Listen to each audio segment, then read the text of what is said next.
Houston station on Space to Ground. Around and around and around it goes. Welcome to Space to Ground. I'm Dan Hewitt. The station passed another milestone this week with its 100,000th orbit. In the 17 years since the first module Zarya launched back in November 1998, the station has traveled a distance of over 2.6 billion miles, which is almost the distance between the Earth and Neptune.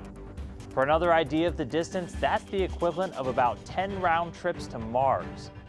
In that time, more than 1,900 experiments have taken place and 222 people have either lived there or visited. A whole fleet of satellites shot away from the station this week to study the Earth below.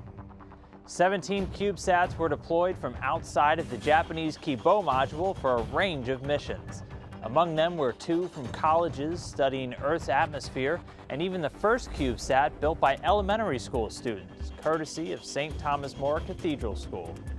Also deployed were NASA's NODE satellites studying space communication networks, more Planet Labs Dove satellites to image the Earth, and 4 Lemur satellites that will track ships on the ocean and provide weather data.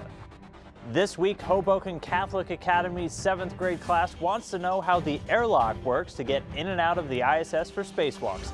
Well, class, it's as simple as pulling air out or putting it back in. When astronauts are ready to go outside, a series of pumps suck out the air inside of the airlock and store it in a set of tanks.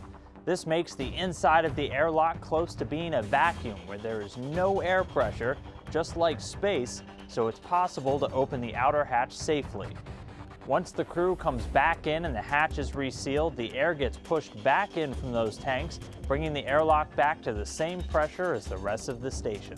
Keep sending us your questions using the hashtag #SpaceToGround. We'll see you next week.